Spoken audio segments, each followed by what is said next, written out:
Welcome back, everyone. Welcome back to the Woods Collab. We are here, myself and Michael, because we have some cool things that we want to talk to you today about. And so we're going to ask that you hit that subscribe option so that you subscribe to our YouTube channel so that you can make sure you're getting the latest updates from the Woods Collab, as well as hit that like button. And if you want to hear from us and have a question about anything that we're saying, if you want to know more about it, or you want to have a specific topic discussed with the Woods Collab, please put that in the comment section. We'd love to hear from you. All right, Michael, so we have something pretty interesting in store for these folks today. So why don't you tell them what we're going to talk about?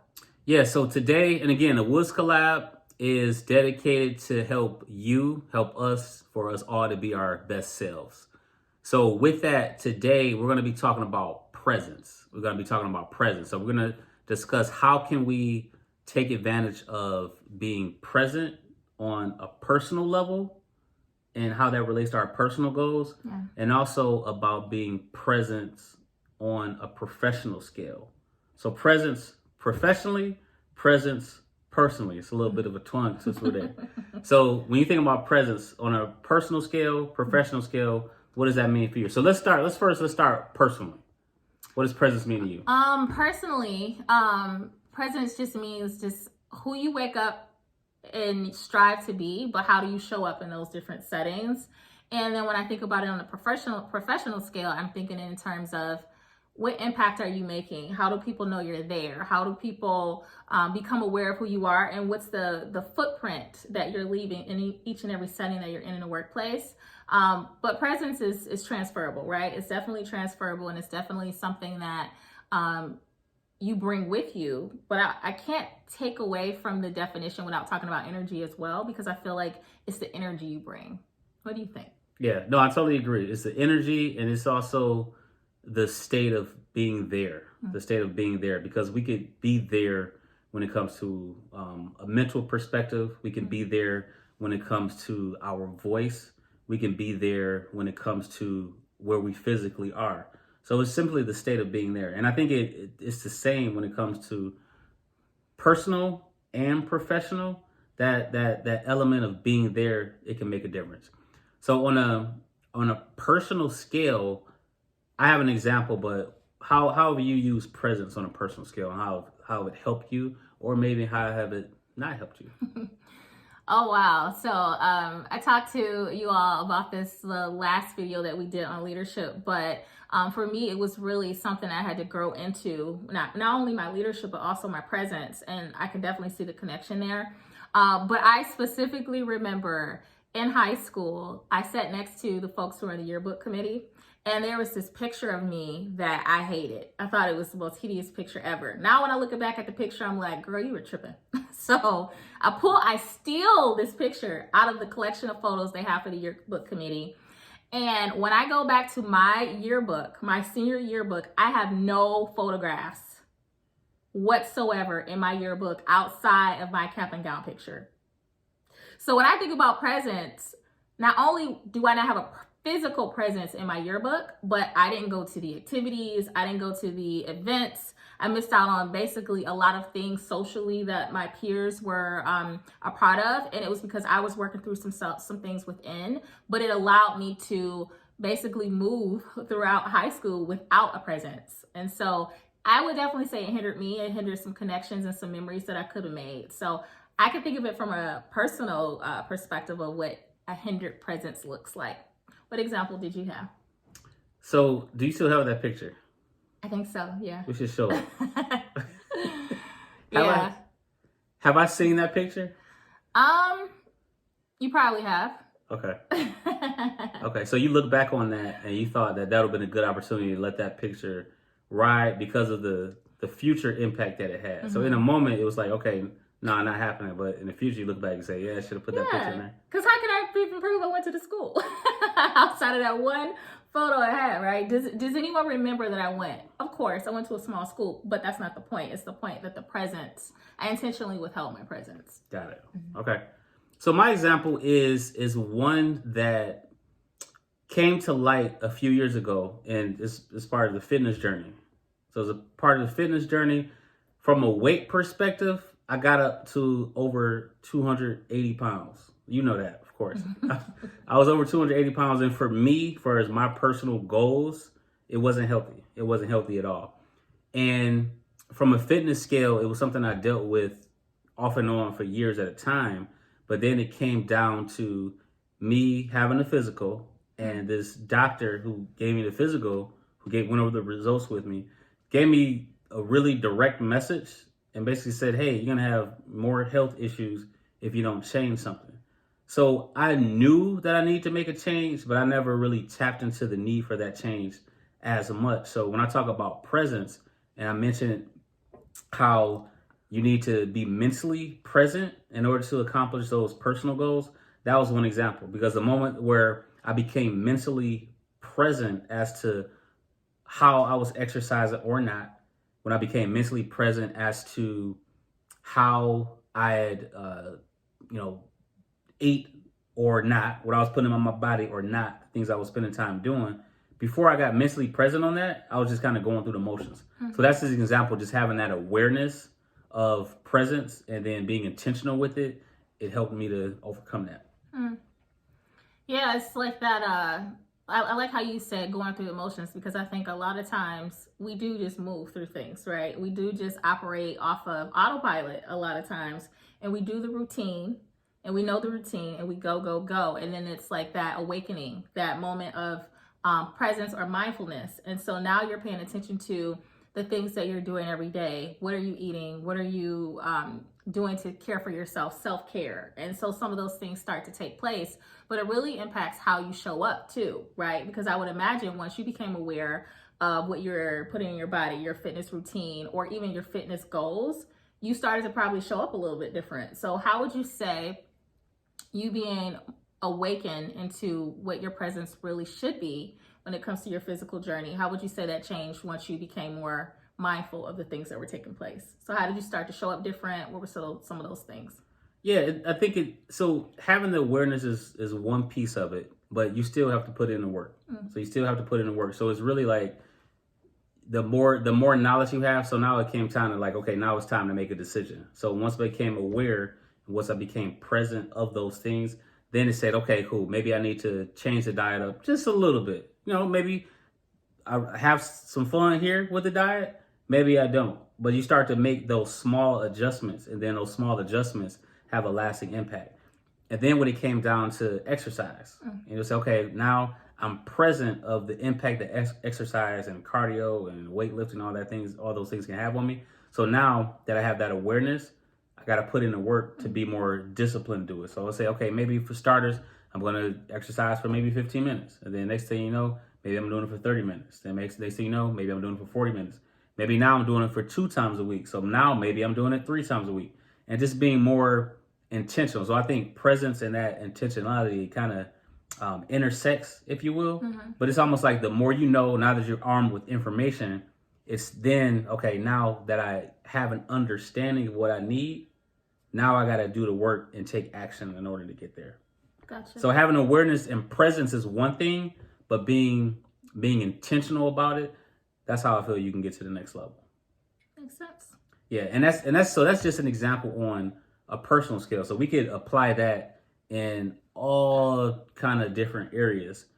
But when you talk about on a professional scale, when you talk about presence, so presence is like a big thing in the workplace. Yeah. Especially now, a lot of people are starting to go back to the office. Some people are working virtually. Some people do both. Some people maybe only virtually, this, that, and the other. Talk about the impact of presence and how it could have a stake in your professional journey, your professional career. Oh my gosh. So this is a really big topic, and this is something that we talk about constantly, right? And so let's just think about just in general when it comes to your presence. My philosophy is if I am on the invite, if I'm invited to this meeting, then I am to contribute to this meeting, right? And every meeting I might not show up and have the most thought-provoking comment or game-changing idea. but people are going to know that I'm there, right? So it's how I greet people when I enter into a space. It's am I on camera, right? That physical presence, as much as you can be virtually, making sure that the camera is on, making sure that I am dressed the way that I want to dress, that my background looks the way that I want it to look. So stealing from your word, intentionality, right? So I'm thinking through all of these things just because I want to make sure that I'm showing up in a virtual setting as best I can. And so one of the things that I was very mindful of when I started to work virtually was the camera quality. And so I made sure that I had requested from the company the state-of-the-art camera so that I can be HDTV, right, and not analog, right? Because it's all about your presence and how you're showing up in those different spaces. And so what I would say for anyone is just making sure that you put yourself in a position for people to remember that you're there.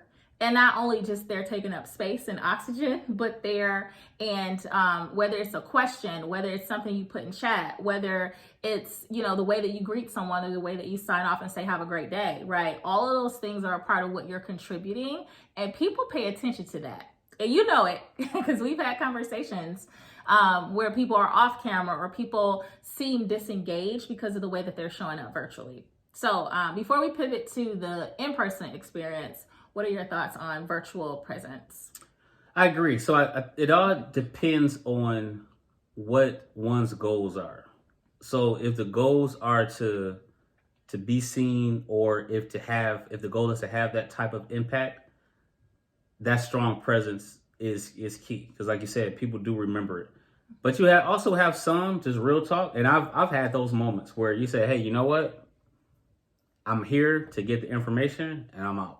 So it really depends on what it is. And there's a time and place for that. So if it's like if it's a smaller meeting, or maybe it's a mid-size, maybe a larger meeting, depending on what the goal is, you might say, hey, you know what? So some out there might be like, hey, I don't want to be on camera for this one. But if the goal is to, hey, you know what? I want to make this impact. I want to be seen. I want to make sure my voice is out there, or I want to leave that lasting impression, or I want to build that relationship by one seeing that I'm there. Those type of things do make a difference. Being on camera as much as you can, just to show others that you're engaged. Like you said, active in the chat, being active in the chat. Somebody asks a question. Hey, if my goal is to contribute, make an impact, I'm going to contribute. I'm going to make an impact. But if my goal is to just chill and just, hey, be on the sidelines, then maybe I'm not. So it really goes back to, I think it's very important to tie it back to what one's goals are. Because if you don't have that why, and if you're not in it for a different reason, then it's like, okay, I'm just on camera just to be on camera. Because it's one thing to be on camera, but it's another thing to be on camera and be engaged. It's another thing to put some stuff in chat, but it's another thing to put things in chat that makes a difference. So once you can tie it back to your goals, I think that's how you can definitely make the most of it. So would you say that a person who is not intentional, or a person who is off camera a lot, or they don't contribute a lot, could send the message to, let's say, someone who might be interested in promoting them, or someone who might be interested in collaborating with them? Do you see, or do you feel that could sometimes send the mixed message or an unclear message on their presence? It definitely could. It definitely could, because if you look at, let's say if you have two individuals who's up for an opportunity, and one is never on camera, one does not communicate verbally, doesn't come in and ask questions or provide answers, one is not in the chat, but you have the other one who's present, who's engaged, who's collaborating verbally, collaborating in the chat, and that person is looking for somebody who's shown an interest in what they're offering and looking for somebody who is engaging. That person who was off camera, they got a lot more work to do. It can still be done, but you up against somebody that's already set that standard, set the tone. Yeah, and then too, I consider myself to be an introvert, some people feel You're definitely not an introvert. I'm so much an introvert. Nah, I'm an extra. I'm not a shy human, right? So, anymore. So I'm not a shy person. A bootleg introvert. No, but I do recharge my battery by being alone. And sometimes it's, even though it's a fun opportunity or a great opportunity, I do recharge my battery by having that quiet time to think on my own. And so that is why I consider, one of the reasons I consider myself to be an introvert. So I know that sometimes it could be difficult for more introverted folks to be on camera or on. We call it being on, right? Having that strong presence every single time. It could be difficult to do that. But I do think that if it is a goal that you have set for yourself, to have doors open, right? To have exposure, to gain more opportunities in your professional goals and even in your personal goals, you got to find out what that looks like for you to show up. And these are some things that I found helpful for me to show up. And as leaders, I feel like that's things that we look for, because that person who is asking the question, that person who is on camera, that person who greets people and signs off and says goodbye, that person, we know that they can handle themselves in a space. Right? We know that they can, they have the posture, they have the body language, right? The way to articulate a thought or a point, because they have demonstrated that. And so if there's a project that I'm going to put that person on in the future, I know that they can handle themselves because they consistently handle themselves without having to have constant conversations about, hey, you're not on camera. Hey, we would love to hear from you. Hey, what are your thoughts? Those types of things. Yeah, the person who's not, because it's a balance, because that person who is on camera all the time they could just be on camera just to be on camera. Like the real talk, it could be like, hey, look at me. Right. So this is not, so y'all don't take this as not like, oh, okay, I gotta just be on camera. I should be on camera all the time when you're communicating in that fashion.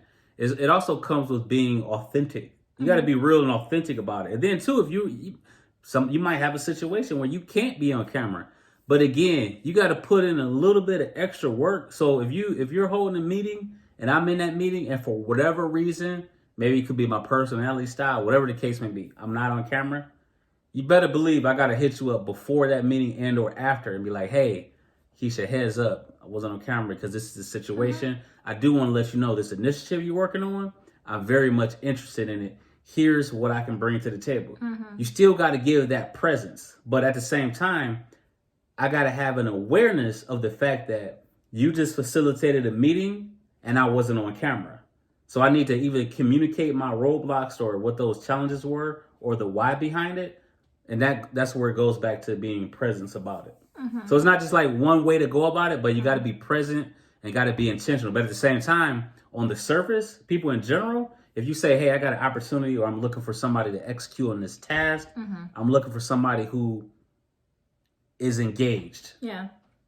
And if you're assessing multiple people, that one who's not on camera, that one who's not in the chat, that one who's not communicating, you're going to have to look at something else to even consider that person. That's just real talk. Yeah. Yeah, I remember when I used to facilitate trainings for folks who were aspiring to be leaders. And at some points, you may have senior leaders or people who are asking about people who are in programs like that. And they may say, who's the standout, right? Who's the person in the training that is really engaged, that seems like they're really learning and really growing in this program? And if you don't open your mouth and ask questions and talk and just be a part of it, whether it's virtually or in person, I'm not going to remember you, right? Like, just real talk. That's true. We promise real talk. We're going to give the real talk. I'm not going to remember you. And so when I'm thinking of who to say is progressing, I'm going to think about that person who asked that thought-provoking question. I'm going to think of that person who talked to me after class to get clarity, or, maybe they showed up early and they greeted everyone. I'm going to think of that because that's a part of, when we think about leadership, those things have to take place. And so now I'm going to pivot to in-person presence. So some of us are in the office, some of us are still virtual, some of us have a hybrid model. When you think about physical presence, what do you think about in the workplace? It's the same. It's the same hack. Presence is like, it's a it's a hack that you could use, and it's not a gimmick, but it's really a tactic that you could use to your advantage. Yeah. So when it comes to presence, so let's say you're looking for somebody to execute upon a task. It could be simply like a hello. It could be if you're in a meeting, let's say if you're in a conference room, that person whose presence, you're showing up on time. You're there. Someone who is asking questions. And I'm not talking about asking questions just to ask questions. Because there's a difference. It is. You can ask questions just to say, okay, I got to ask question quota. And what does that mean? You just out there just wasted time. But somebody who's engaged with it, asking questions, you're physically there. Eye contact. Eye contact is very important. Having eye contact with others. Not that you got to have an awkward stare, but the eye contact. Oh, we know people like that too. That's how you used to look at me. Eye contact is important. Being in a room, maybe taking notes, maybe recapping something. It's really all the same. It's like if you're talking to somebody, are they there while you're talking to them? So if you're in person, when you're in the meeting, is this person just straight up on the phone? I mean, you might be on your phone, and it could be business. It could be something personal, but that thing makes a difference. That thing really makes a difference. So it's really very similar when I look at it, is being intentional, letting others know that you are there. And it may look very different. So for instance, if I have an instance where I have to be on my phone, I'm going to make an intent. It's Android, by the way.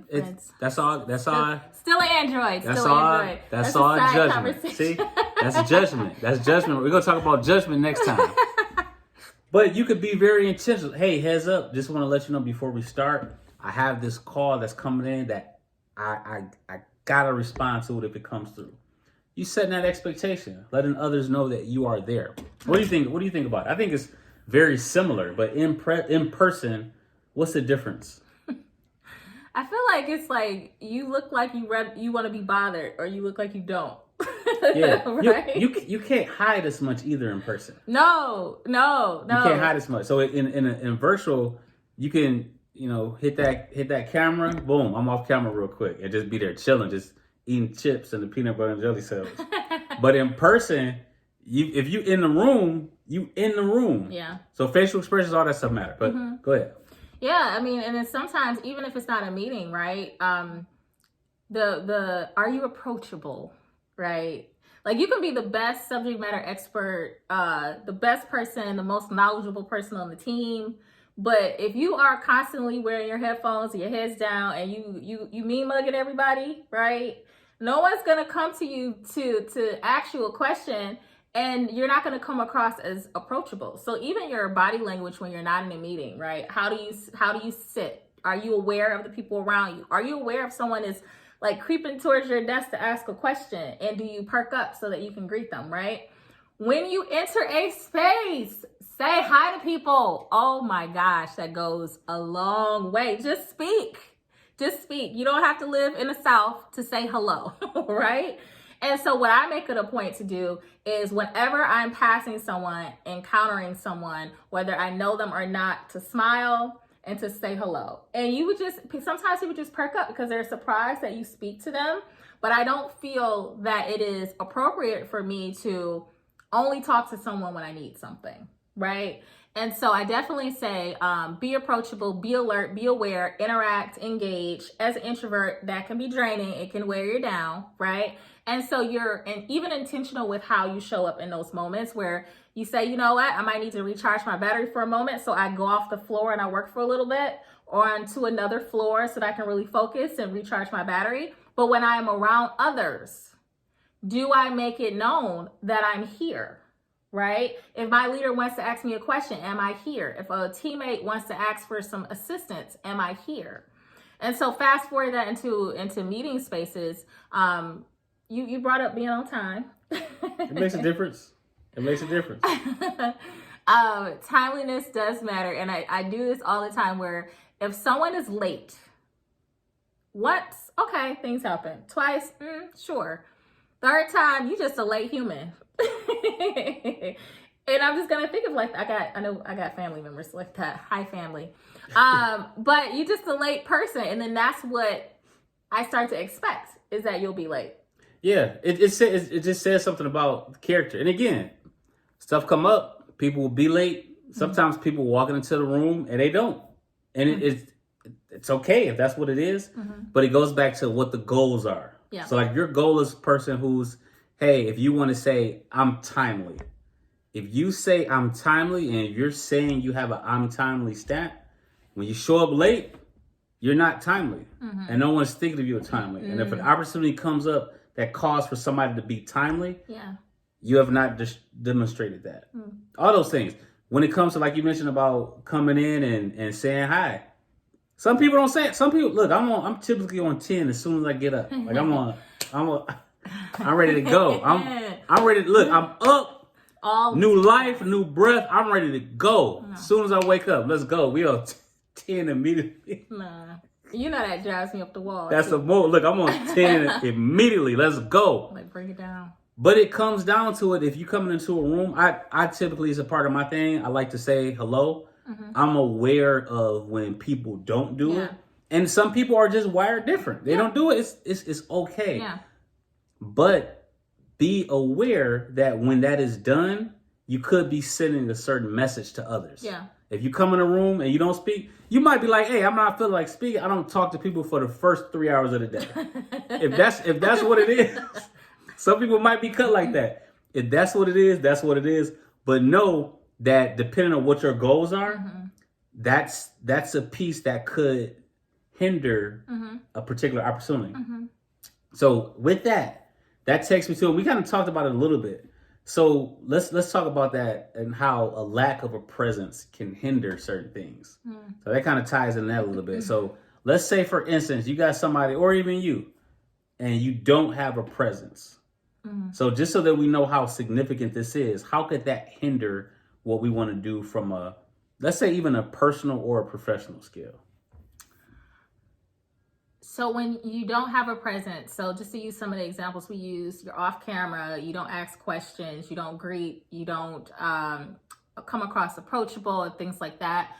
It can hinder you because when people are making decisions and they're saying, who's going to take this project? That person might not come to mind. And it doesn't mean that that person isn't performing in other ways, right? It doesn't mean that that person is not outputting and doing things that could be impacting the business or the role. It's just kind of like out of sight, out of mind, right? Like you don't necessarily remember that that person is executing on the things because you're not seeing them, you're not hearing from them, they're not in your presence, and you don't feel their presence. And so, but what about the work? But what about the work? Is that forget all that? Hey, good morning. Hey, good afternoon. Hey, I'm leaving. Hey, look at me in the chat. Hey, look at me smiling on the camera. What about my work? You mean to tell me I can do all of that? Yeah. Why? And I'm old school, right? I come from, and we both are. We come from a generation where the work should speak for itself, and it does. But you also have teammates who are also working. That's true, right? You have other folks who are also putting out things, and they're good things, and those things as well. And so you have to find a way to brand yourself and set yourself apart, so that when we even thinking about approachable, right? Going back to that example, you could be the most knowledgeable in something and you can produce the best quality of work, but if no one knows it, what difference does it make? Or if your body language is off, your facial expressions are off, you don't greet anybody, you're never on camera, who's going to come to you to learn anything? That's true. And so if I'm making a decision, I might not pair a new person with the person who act like they don't want to be bothered. What if we did it right now? So talk to me about presence. So let's just show how that looks. So look, let's try not to look like this when we engaging or not. So talk to me about presence. So Michael, so your presence has to be important. It's important as far as how you show up and make sure that people can come to you if they need anything, so that you're seen as a resource and an asset and a team player. And so we get the point. So in case you couldn't see it, Michael has his phone. Michael was a little bit out of the screen, but Michael has his phone and his face was a little stank. It was a little bit. It made a difference. Yeah, because Right. I was distracted. You were distracted. It impacts you as well. Yes. Right. Yes. It impacts the person that you're communicating as well. And that's just if a person is clearly disengaged, but not showing up, not responding to an email or a message. If someone is saying, asking you a question and you don't respond, like those are the types of things that take your presence out of the game. Yep. And then it doesn't allow you to be the best asset that you can be, right? Because like I said before, chances are if someone still has a job, everyone on your team is outputting something. But what packaging do you have? What bow do you have? What's your brand? What can people depend on consistently from you that says, this is the person that I just thought of when it comes to this next thing? And how do they typically show up? And how can I depend on them to show up like this in future projects? And if you're not showing up in ways that people can notice, you might get thought of, but you might not. And so you going back to, like you said, your goals. If your goals are to stay in the middle and to just ride the middle for as long as you can, then that might work for you. But if your goals are to grow in your role, if your goals are to get a promotion of some sort, then you're, again, to what you were saying earlier, is that intentionality around understanding your goals and how you feel you should be showing up. Exactly. Showing up, being intentional about the way we show up, and making sure that we're taking advantage of that presence. So those are some good tips and some tricks and tactics, like we said last week, that we could use to our advantage when it comes to presence. So let's do this. Let's make sure that we're capitalizing and being intentional and aware of our presence when it comes to our personal goals and when it comes to our professional goals. So do us a favor. Let us know your thoughts on that. Let us know some ways that you could do better with how you are showing up and how you're being present. Let us know some strength that you have right now, strengths that you have right now when it comes to utilizing your presence on a personal and a professional scale. So drop some comments and let us know what you feel about that. So again, this is the Woods Collab podcast. We want you to like, subscribe, and share this with all of your friends and your families and your network. I'm Mike Woods. Nikisha Woods. This is the Woods Collab, and we out.